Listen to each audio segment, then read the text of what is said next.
Okay. Uh, Everything I'm about to say is wild guesses. 5 years ago, I had no idea it would be in this type of environment. So 5 years from now, I have no clue. So these are my best wild guesses of what's going to happen 5 years from now. Number one, I think the skill set in the industry is going to change. So there's going to be less doers, more thinkers. A lot of people who are sitting here just doing Excel sheets, replying emails, a lot of those jobs are going to be automated. And with that power of technology, you're required to do less monkey work, but actually sit down and think about what you want to do and what kind of pivots that you want to have. I always advocate anything to do with data automation because I always say, as an analyst, you should be spending less time digging for data and more time talking about that data, thinking about data, and making decisions upon that data. And right now, most of what I've seen is 90% of the work is bringing the data together and putting it into a PowerPoint and Excel sheets and amalgamating it and cross-referencing it. And maybe 10% of it is actually thinking, what do I want to do with that data? I think that needs to change the other way around. So I think it will. 10% of the time will be spent collecting data, 90% of the time will be thinking, what can we do with this, and let's interrogate that, which is a very, very positive thing. So I think that will happen within the next 5 years.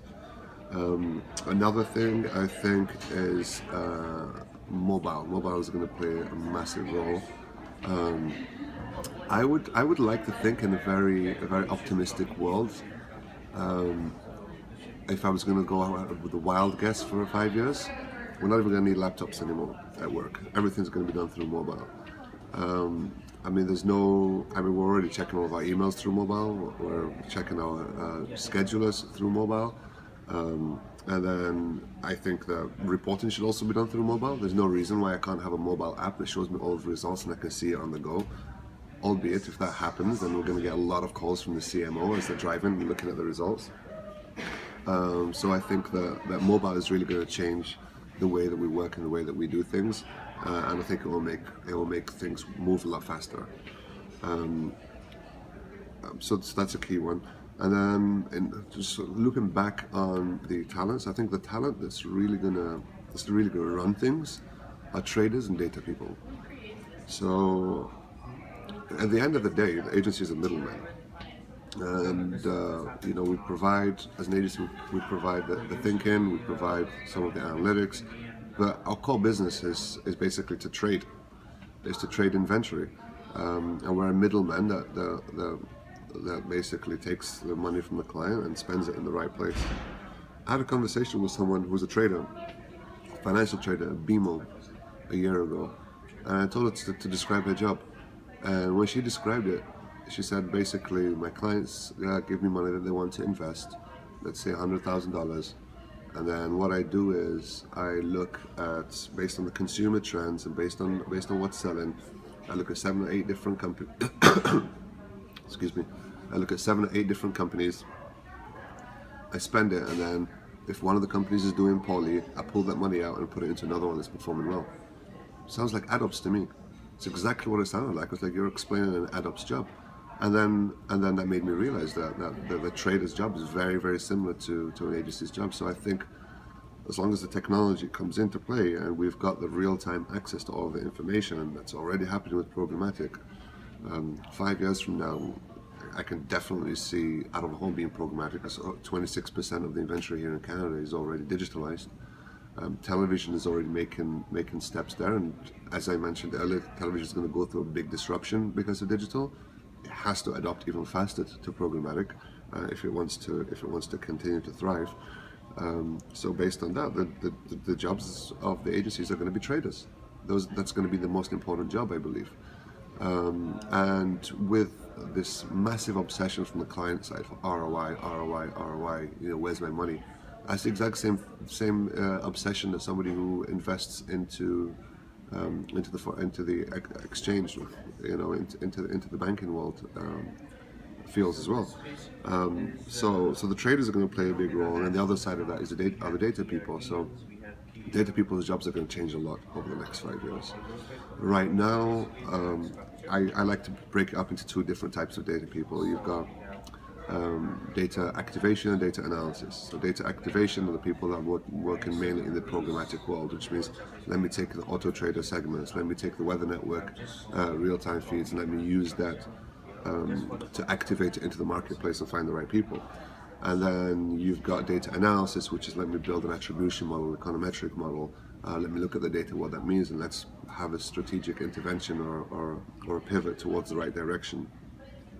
So I think those two jobs are the way that they are today are gonna change significantly into data integrity. I think that's going to be a huge thing. That's going to continue to be important because I see a lot of people using a lot of data, but not many people are asking where that data is coming from or cross-referencing it.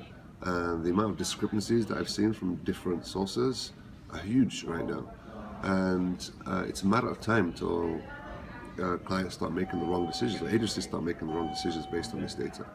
And then data QA becomes a massive thing, a very, very important thing. So I think within 5 years from now, we're going to learn to start building standards for data QA, and maybe even a middleman is going to come in and start building some kind of scoring system. And middleman could be someone like in the likes of Nielsen, or somebody who has already had a legacy presence in this industry that's ready to evolve. So I could definitely see that happening in the data world. And based on that, you're looking at data going from a department of 5 people to a department of 30, 40 people. So I think a lot of the hires and a lot of the staff is going to go towards that. One thing I'm a little skeptical about is how fast we can keep up with data. We're already way behind, and just finding the right people alone is going to be a tough one. And data is starting to become sexy, but it's still seen as a boring job. It's something that requires somebody that's kind of nerdy to do it, and there isn't that much excitement into it, and that's mainly because of the people who are doing data aren't really selling it very well. A lot of them come from statistical backgrounds who just sit down behind Excel sheets all day. So I think as that changes and data becomes a sexier job, you're going to start finding different types of talent that come in that can add more to the data world. So data and traders are going to be the two most important jobs 5 years from now. Another thing I think is going to happen is going to be the rise of the chief data officer as a prominent role. Not many companies have a chief data officer, which I find surprising. They'll have a chief strategy officer, a chief marketing officer, even a chief information officer, but no chief data officer. So I think a chief data officer is going to be a very, very important role in the agency world, and it's going to play a prominent role, especially as resources grow and they need much bigger teams. And then last but not least, I think there's going to be a death of strategy and the way that it is done today. I personally don't even know what strategy means anymore. I don't know the difference between strategy and tactics. To me, if you do a strategy, if we look back, the only type of strategy that I really can understand is war strategy. If you look back, 400, 500 years ago, when a war strategist would come together and put a plan as to how we're going to defeat an army that's 10 times bigger than us, after they've done the strategy, they don't walk out of the war and go home. They stay and make sure that it works and pivot according to the right direction. Today's strategy in agencies, they walk out on the war. So it'll come and you'll have all of this consumer trends and this is what we're going to do for the entire year. And then it's kind of fed to put together a blocking chart and that's it. I don't think that's going to work anymore. And I don't see the strategy role evolving. I think it's just going to be overtaken by data. So just data-driven tactics, data-driven thinking. This is what the data is telling me to do, so let's do it. And these are the data KPIs that I'm going to put in place to make sure I'm performing. And if I don't, then this is what I'm going to do. So it's going to be that kind of proactive and reactive data-driven thinking, as opposed to this big idea of a creative direction. And then let it go. So I think that the chief strategy officer is going to become less prominent. The chief data officer is going to become more prominent. And I wouldn't be surprised if the CEOs of the future are people from a data background. And then the chief investment officer role is going to change into a chief trading role. And I think that's what's going to run a successful company.